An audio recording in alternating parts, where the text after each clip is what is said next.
Get Skimmer, America's #1 pool service software. Podcast listeners can try Skimmer for free at getskimmer.com/poolguy. If you're looking to expand your pool service or get support out in the field, or if you just want one-on-one coaching, join my coaching program with over 270 members and growing. Learn more at poolguycoaching.com. The Pool Guy Podcast Show. The Pool Guy Podcast Show. The Pool Guy Podcast Show. Yeah! Hi, welcome to the Pool Guy Podcast Show. In this episode, I'm going to go over some pools that just make no sense and why you're keeping on your pool route is kind of beyond yourself and beyond me. And these are pools that you probably shouldn't be doing. And I'll go over a few different ones that I've unfortunately had to deal with over the years. If you're looking to expand your pool service or get support out in the field, or if you just want one-on-one coaching, join my coaching program with over 270 members and growing. Learn more at poolguycoaching.com. You can't really be picky or choosy. The expression beggars can't be choosers probably describes someone kind of struggling to build their route. And I understand that you just have to take every single particular pool, and this is not something that you can disseminate and I don't want this pool and this pool's no good. It's just not something that you can do while you're building your route. But once you're established, to keep service accounts that make no sense really doesn't make any sense. I know it's hard to change and make changes, and it's painful sometimes to let a customer go, especially if it was one of your first customers 3 years ago or 4 years ago, and you've been doing the pool and you're kind of comfortable, but you know that the pool just doesn't make sense. I'll give you one of the first scenarios that happened to me, and I think a tight pool route is really crucial in having a really nice and easy day and really enjoying your work. So one of the first lessons I had to learn once I started to get established is that driving across town for one account, no matter how easy that pool is or how nice the customer is, it's just not worth it. Here it's not super bad in my area, but there are areas of Los Angeles County that it's really tough to go from, even 2 miles away, you're stuck in traffic and it takes forever. But in my area, it's not quite as bad, but still driving 14, 15 minutes to get to a pool, servicing that pool, and then driving another 10 minutes back onto your route. That's 25 minutes you just wasted there. That's actually enough time to do another pool. So I would say that you probably would want to use the 1-for-1 rule that it's been developed. There's no way to really trademark that rule or to kind of profit from it. But basically, when you get one good account, you drop one bad account. It's called the 1-for-1. You don't lose any money. You gain time. In most cases, you get a better account and you drop an account that is substandard. Now, be cautious when you drop accounts to do it correctly. I speak of this a lot, that your online reviews are important, and you may get a touchy customer. Who knows? They may not like the fact that you cancel service on them. So do it in a way that's really going to be a win-win for both you and the client. The way I like to phrase it, and I've changed it over the years, because I used to say, oh, I'm no longer servicing your area. That's not necessarily true, because you may have a pool that's 5 minutes away, or they may see you maybe at the gas station in that area and be like, hey, I thought you weren't in this area anymore. That's probably something that you want to avoid saying. What I like to say, and what people realize, and I think this is something they understand completely, is that, oh, I'm sorry, Mr. Jones, but due to the fact that I'm really overbooked with accounts, I just have too many service accounts for the times and the days and the week that I can do, and I'm going to have to let some pools go, unfortunately, and yours is one of those on the list, and I'm sorry. I really enjoyed doing your pool for the last 2 years, but since I'm really overbooked and I have so many service accounts, I just can't maintain your pool any longer. And then they may ask you for a referral, and depending on what you want to do with that pool, you can refer them to someone you know. Maybe someone else will take it. If it's out of the area and it's a good pool, not bad. I mean, you can even sell it in some cases at your supplier, just put it on the board. One account for sale, put the general area where it's at, and then you can maybe sell it. But I would just give it away to somebody if it's a decent account. And the customer would be happy when you transfer it to another good service provider. And I think that's the key, making a good transition to where they understand your motives. You're not going to say, the pool is too far to drive to, because it was like, well, you've been driving here for 2 years. What's the problem? And then they may, leave you a bad review. But I think if you just kind of phrase it like the fact that it's just you're overloaded, they'll understand that. People understand when they're doing too much. They've probably been in a situation similar. And if you can refer somebody, and now not all the time can you refer someone to a pool, because I'm going to touch on a few pools that you probably don't want to give to even your enemy out there. You just want to let the pool go. If they ask you for a referral, I don't know, maybe give them someone random on Yelp or something and see what happens. But I wouldn't give anyone that I would know personally a certain pools. So that's kind of the strategy to drop them. So a pool that is far away and you're driving long distances. Now, if you're listening like in your rural Texas or somewhere where you're driving 20 minutes to each pool, I understand that. But if you're in the city or the suburbs, driving 15 minutes or 20 minutes to a pool, it's just not economical. It doesn't make any sense. And it's something that you're going to want to eliminate once you get established and have a decent amount of accounts and you're trying to build a tight route. I should mention there are a few more problems than just the driving distance. There's also, if there's a problem at that pool, you have to drive back there sometime during the week. It's going to cost you even more time because it may even be further out than where you were.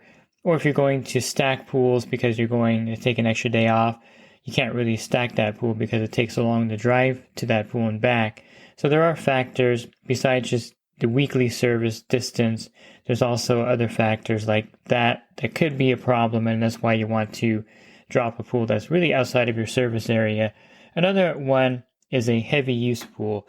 Now you may be saying, well, this is why they hired you. You're a pool service company. They hire you to clean their pool because they use their pool.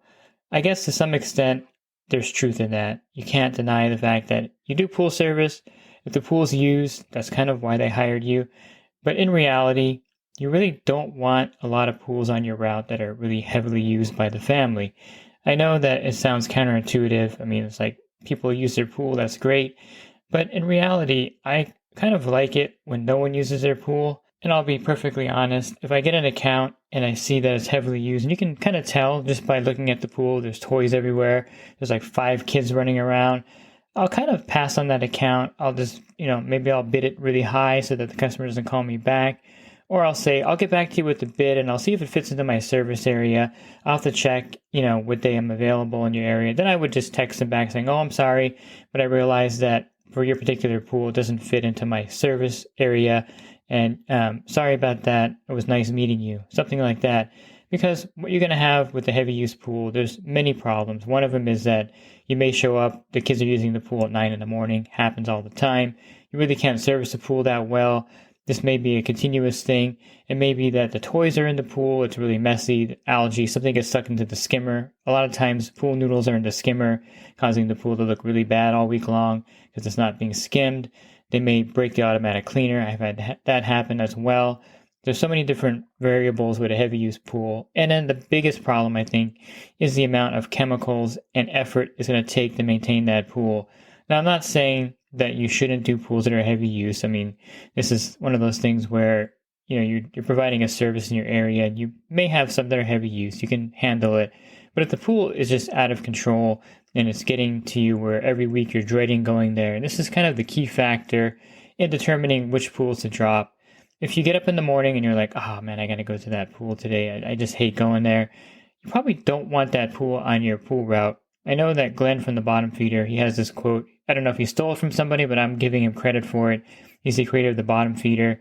He has some pretty cool slogans. And one of the things he did say was that 90% of your problems come from 10% of your service accounts. And I think that's true. You have 10% of your pools that are just bad pools, and all the problems stem from those 10% of the bad pools on your route, which you want to get rid of so that you have no problems or very limited problems. So the heavy use pool does present problems. Also, customers can complain. I've had this happen also. Oh, my son Jimmy had an earache. I think you're not balancing the pool correctly. Well, Jimmy's in the pool for 3 hours with all his friends and there's no bathroom breaks, basically. Of course, Jimmy's going to get an ear infection, and then they try to pin it on you. So there are some slight liability issues. Nothing they can really do about that. You could just show them that, hey, there's chlorine in the pool, whatever. But they may complain about problems with the pool, their eyes burning, or the pool looking cloudy. All of these are things you want to avoid, really. Again, truthfully, I like pools that are used normally. People swim maybe once a week or twice a week. There's not everyone in the neighborhood in that pool. And the best pools, of course, are where they're just decorations back there. Customers' kids are grown up. They come out and say, yeah, no one ever uses the pool. It's really nice to look at. I like it. That's the kind of customer you want. And that's the kind of customer you strive to get versus those with like 10 kids and all the neighborhood kids swimming in the pool. And I'm just being honest here. And I think if you ask any pool pro, they'll probably say the same thing. Nobody's like, hey, man, I want the pools that are used the most. And I want to build a route around 50 pools that are used every day. No one says that, obviously. Another problem pool would be old equipment. This is something that when you're doing the bid, you should have your radar on, like your spidey sensor tingling when you get there, and there's duct tape on some of the equipment. There's these compression patches. I don't know if you've been doing the service long enough, but the black compression patches with the little tiny, I forgot what they call those things, but you get the idea. It's kind of like piecemeal and put together and kind of just barely running. And the homeowner is like a MacGyver type person that's keeping everything going. Basically, those are accounts you want to avoid, because if the equipment is on its last leg and the pool is suffering because of that, which usually is the case, and the customer is unwilling to upgrade. Now, of course, you could take the account if the customer is willing to upgrade the equipment. They may say, yeah, I've been meaning to get to the equipment, and I would hire you and maybe give me a bid for a new pump and filter. And that's fine if that is the case. But I found that in most cases, when the equipment is kind of limping along, they're patching it, it looks really bad, the motor may be really loud. Oh, the noise doesn't bother me anymore, I'm used to it. These kind of things are a problem. And if you take that account, you're going to struggle with that pool because of the bad equipment. Believe it or not, the equipment is really important to how the pool looks overall week to week. And if you have really old equipment, old filter, things aren't running well, the pool's not going to look great. You're going to spend extra effort there trying to keep the pool clean. And the customer ultimately will blame you for how the pool looks when it's actually the really old equipment. So avoid that particular pool if you can. If you have one, if you're starting out and you're new, you take a pool with old equipment, keep it, try to keep it the best you can. But when you get to a certain point where you have a really good pool to replace it with, of course, drop that pool and move on if they're not going to replace the equipment. And I think that's the key. If they're going to replace the equipment, it's fine to keep that pool in most cases. But if they're just pushing back and keep kind of stalling, I really wouldn't want to continue doing that particular pool. This last one here is something that is unavoidable when you're new, because a lot of the older pool guys won't take this pool, and so it's kind of available to you. And you may have a few of these that are available to you in your area. And these are pools with heavy debris. And I don't like these pools. I took a lot of these on because they were the only ones available. And typically these heavy debris pools seem to be really large pools at the same time, which is weird. So they're big pools and they get a lot of debris in them. So two bad things. I guess I should also say, before I get into the heavy debris pool, that I like smaller pools. I like pools that are 15,000 gallons or less. In my area, there's plenty of those. There's a few that are 20,000 gallons, or maybe a few that are 25,000 gallons. It's nothing like Texas or Hawaii, where you have gigantic pools. Like you go back into a pool and it's 30,000 gallons, and that's like an average size pool in your area. Here in Southern California, there's some pools that you can actually jump across. They're so small. So I would focus on the smaller pools, not the larger pools. I wouldn't say you should pass on a larger pool. If you charge the right amount, you can do the larger pool, and that's not a problem. But if you have an area where there's a lot of small pools or medium pools, I would gravitate towards those. Maybe give the larger pools really high bids, so that if they do accept it, it's worth your time. If they don't, not a big deal. You just have a lot of small pools and no big pools on your route. But usually the heavy debris pools, for some reason, are gigantic. They're big pools, bigger than normal, 20,000, 25,000 gallons.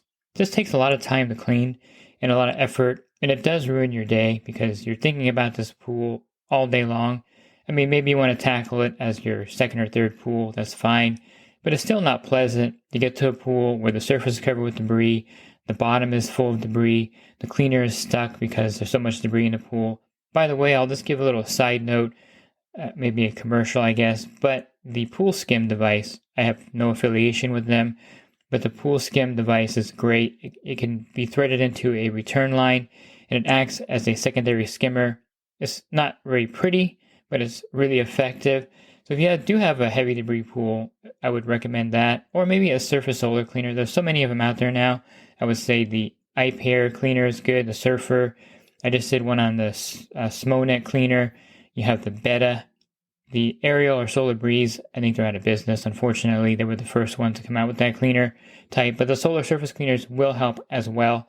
So there are some things you can do with a heavy debris pool. But of course, the best thing you can do with a heavy debris pool, besides dropping it, of course, is having a vacuum system like the Riptide, Bottom Feeder, or Hammerhead. It'll make it a little bit easier to clean and maybe make it a little more pleasant to clean it with the vacuum system. But nonetheless, these are the pools that eventually, when you get a really good pool, like you get a pool that's, 10 feet by 15 feet and, 10,000 gallons, you can jump across this pool. It has an automatic cleaner. It has an automatic cover on it. Take that pool, drop this heavy debris pool. If you have 3 or 4 on these route, just target these pools as the pools you're going to let go and let someone else take care of. And unfortunately, for the newbie that's out there starting a route, all these are available to you. You could take all these heavy debris pools. You could take all of the pools that have heavy use, old equipment. You're going to build your route kind of with substandard pools because they're available and they want service, and you're available to do it because you're starting out building your route.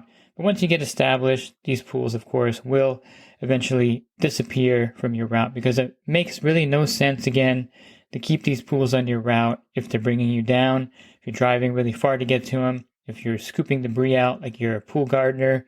Don't want to do that. Drop these pools when you can and be really cordial and nice about it, of course, and very diplomatic about it. If you're looking for other podcasts, you can find them on my website, swimmingpoollearning.com. Click on the podcast icon on the banner, and then a drop-down menu of 1,500 podcasts will appear there. And if you're looking for my coaching program, you can learn more at poolguycoaching.com.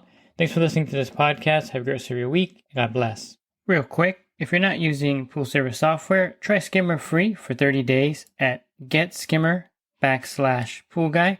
Again, that's getskimmer.com/poolguy. Skimmer, everything you need to run your pool service business all in one app.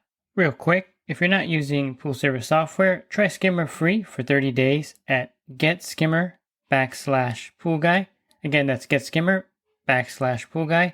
Skimmer, everything you need to run your pool service business all in one app. Real quick, if you're not using pool service software, try Skimmer free for 30 days at getskimmer.com/poolguy.